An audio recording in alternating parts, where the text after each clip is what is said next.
சீக்கிரம் வீட்டுக்கு போனாங்க. அந்த பையன் வர ஒரே ரோதனையா இருப்பான், அடங்க மாட்டாங்க. நான் போனாதான் அவனை பாக்க பெத்தேச்சுக்கிறப்ப புள்ளி என்ன பண்றது? என் தலையெழுத்து. என்னமா புள்ள பெத்து வச்சுருக்கீங்க?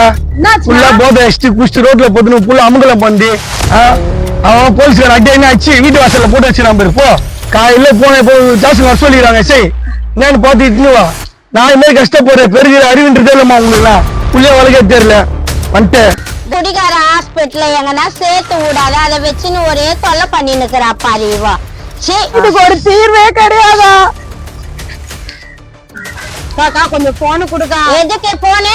இல்லக்கா, இந்த மீட்டிங்ல தீர்வுன்னு போட்டதுக்கா, ஒரே தீர்வுன்னு. அவனுக்காக நான் அந்த மீட்டிங் போய் கலந்து. ஹலோ ஐயா, இங்க ஒரு பேப்பர் கடந்ததுங்க ஐயா.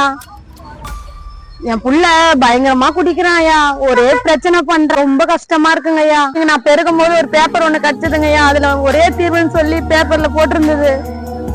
நம்பரை பார்த்து போன் பண்ணுங்க ஐயா. ஐயா என் புள்ளைய கூப்பிட்டு வரலாமா ஐயா?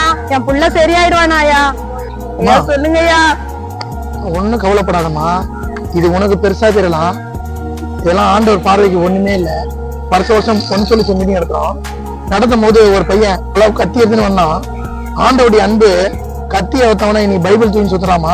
கத்தி எடுத்தவனே கீழே போட வச்சாரு. உன் பையனை மாத்த மாட்டாராமா? நம்பிக்கையா வாமா, 1000 பேர் 1000 சொல்லுவாங்கம்மா.